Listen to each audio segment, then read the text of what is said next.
We are talking with Dean Cain today. He is joining us from his home in California.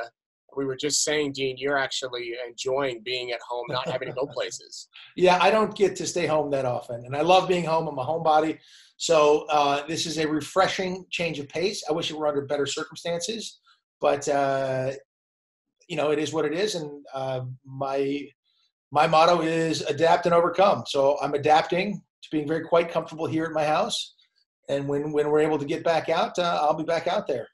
Now, what are you doing to buy the time there at your home in California?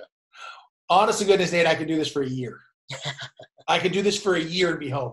I'm going through stuff. I'm organizing things. I'm exercising. I'm sleeping well. I'm hanging out with my son and my dogs and my yard and just doing things. I have so many people that kind of come through my house, my family members. Like, I don't know whose stuff is what, whose things are in the cupboard, what. So to be in my own house and to be able to have my own space has been kind of brilliant. So again, if this went on for a year, other than, financial interests and things of that nature, I would be okay because, like I said, I'm a homebody. Yeah, that's great. Now you have your most prominent role probably is Superman. When you I would agree with that. Lois Clark, yeah. But you've told me before that you don't consider yourself technically a superhero, that it's law enforcement, people in the military. And I would imagine the first responders right now, the people on the front lines are kind of the superheroes in your eyes. 100%, but they always are in my eyes. And they always have been. So for me to adjust to this new reality of like, wow, let's thank our doctors and nurses and frontline first responders and EMT and soldiers and law enforcement officers. This is where I live all the time because I'm aware of the world and the dangers that are out there and how important it is to prepare for things and take care of your family and others. And also then, whenever there's a problem, there are those, and it's cliche sort of in a way to say it, that run towards the danger. There are those in the front lines. There's a certain mindset of people who do that, and they're my favorite people in the world. And they always are, and they always will be, because they're the doers and they're the responders. And it's wonderful that we're able to celebrate them right now for what they're doing, because they're doing incredibly brave work, saving people and putting themselves in extreme danger all the time. But I wish we would feel like this all the time. And like I said, for me, they're always my heroes. So anytime what would you say to them, Dean? And what's your message for them today? Thank you. Thank you. You guys are the real heroes. And we're all just so grateful for you. Whether we're able to show it all the time or not, we are. Yeah. Now, there's a lot of people that are going through hard times right now that may have lost their jobs, that are scared to go outside, that have been at home for 3 weeks with little kids and they're losing their sanity. Yes. I imagine you've been through hard times in your life, maybe not comparable to this, but could you tell us maybe how you got through those difficult times, how you persevered during situations like this? Well, you chose the word, perseverance. I mean, that's it. I think it's a Truman quote. He talks about perseverance, and there's nothing, perseverance being everything. Education won't make you successful because the world is full of educated idiots. Talent, it's full of talented people who are unsuccessful. But perseverance gets you through and makes you successful no matter what. And obviously I butchered the quote there, but it's perseverance, all about that, taking that next step.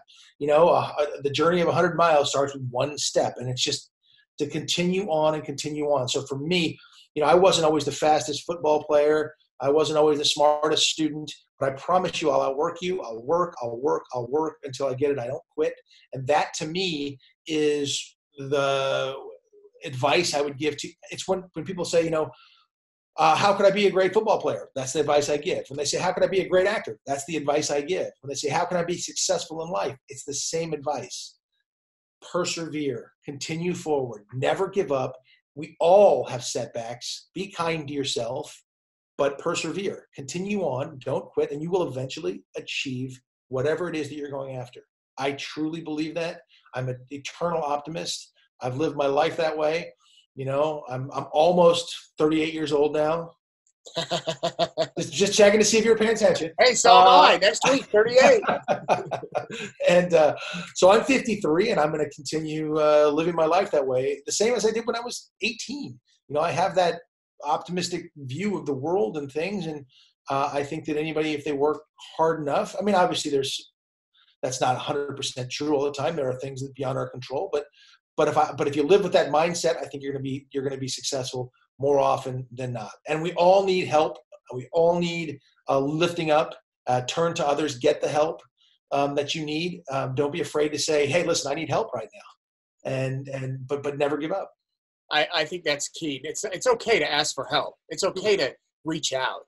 You said you're 53. How old were you when you got cast for that show for Superman? 11. 11, yeah. No, I was 30. No, I was 26 when I got cast. Has it really been that long? 26 when I was cast, 27 when we started filming, and I guess I was 31 when it was over. Okay, so it was 4 years on the air. 4 years. Wow. 4 years. It took us 5 years, 4.5 years to kind of make the show, because the first sort of 6 months were about getting set up, doing the show, doing a lot of. Back then, we had to do a lot of different things to go to do CGI stuff. You know, full body casts, head cast, face things, which, by the way, is not fun. No. You're breathing through 2 straws stuck up your nose. Wow. And that's your only life. And this cement feeling it's plaster. It's just so heavy. You have to stand with your hands on these things. I mean, it's not for the meek. Wow. Or the claustrophobic. Comebacks are all the rage now on Netflix and other places. I think that we need a comeback. Well, I would certainly love to know what Lois and Clark are doing 26 years on down the line, whatever it's been. I'm not very good at math. So I don't know what's 97 to now. So I would love to see what they're doing. I'd love to see what their lives have become. It'd be wonderful for me if Warner Brothers was interested in doing that. Obviously, I would want it to be a certain way, or else I wouldn't want to be a part of it. I'm sure Terry has the same feelings. We've discussed it. The possibility of it would be pretty amazing. That's awesome. To do, we'll see. Right now, we can't make anything, but I'd love to see that get in the works, because I just think that the show was a very special show. I'm really proud to be a part of that show, and I think kids who now rediscover it see it was a family show. It's good, clean fun. There's some innuendo that goes over the heads of little kids, and parents can enjoy it, much like the old Bugs Bunny cartoons and things like that. And I just think it's held up real well. Obviously, the special effects are what they were back in the 90s, but it's about the chemistry between the characters, and I think it still holds up. You mentioned earlier that now you're forced to, as all of us are, kind of slow down. You're cleaning out your house, organizing things. Has this delayed any of your work projects, any Hallmark movies or anything like that?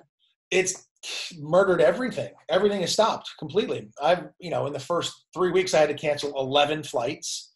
There were all sorts of things that had to get canceled. I was going to be sworn in as a reserve officer in Pocatello. Yeah. And that got postponed. Comic-Cons, 2 projects, a project that I've written, I'm producing and starring in, and that's all. Everything is pushed. Everything is pushed.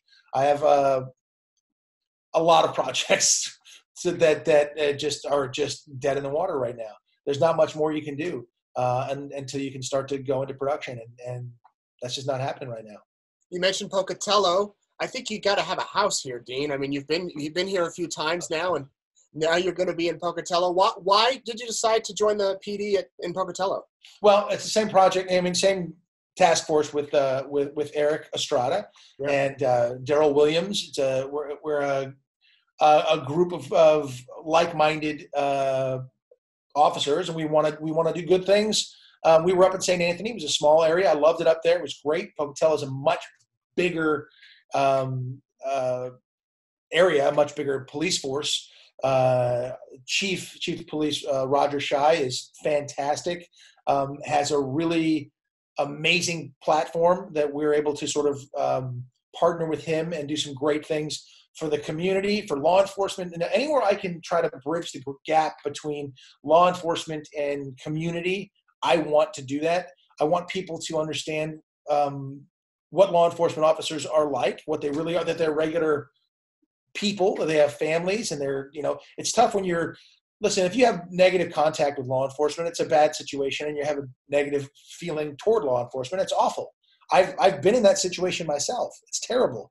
And I want to make that where people like, when you see a police officer, you're like, yes, you want to thank them. And you know you can run to them if there's a problem, and you will call 911 when there's a problem, and you know they're going to put their lives on the line to come and save you. And that's the truth of what law enforcement is. There are some bad apples, some things have happened. We've had some bad press in the last few years, and it's part of the reason I joined up. I love to help kids. You know, playing a superhero is one thing, but when they see that, when I try to explain to them, yeah, I played Superman, I wore that uniform, but these are the real Supermen and women, and they wear this uniform that I wear now. I think it's an effective thing to tell kids and young people, and hopefully they'll consider a career in law enforcement. They'll look at law enforcement as their allies, and I think that's a real positive message for the community. And I think the stuff we can do in Pocatello versus St. Anthony will have a much wider reach for kids and for young people who might be thinking about becoming police officers. And hopefully when this is all over, you can come and officially be sworn in. I'm the day after. I'm there. The day before, I'll break rules. That's great. You're an officer. You can break some. I don't know. I got a badge. I can go through here. Right, yeah. All right, Dean. Well, is there anything you want to add? Any other message you want to get out to people that might be watching, not only here in Idaho, but around the world, people that follow your work and maybe need a little boost today?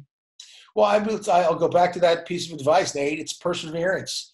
We all go through. I had a real tough day yesterday. Some stuff happened and stuff I'll never forget and things, but you have to move on. You have to put that in its place. There's no reason not to mourn things, but you can't let that stuff, either the work you've lost or the job you've lost or the loved ones you've lost, stop you from living. And so you have to put that in its place, persevere, and move on, because we get one shot, at this life. And this is a very unique time, and it's tough for so many people, but push through, persevere, and this too shall pass. We're all going to be okay on the other side. That's right. And you'll be here before you know it, and maybe we can go have another dinner at the restaurant. You had a lot of fans there that day snapping photos. And hey, that's an honor, and it's very cool, especially if I'm in my police officer uniform. Yeah. Well, I just do. I love that. I love to try to make that, people to see police in that light, because that's what police are. I mean, I thank police. I wave at them every time I go by, and I thank them. In New York City, you see them all the time because you're close by. When I'm in New York, and I just go, hey, thank you. I say to people at in airports there, I just thank them for what they're doing and let them know they're supported. And it's nice to be out there and be one of those guys and try to bring some more attention to our brave law enforcement officers. Yeah. All right, Dean Cain, thanks so much for chatting with us. There's your isolation inspiration for the day. Everybody take care. Thanks for watching.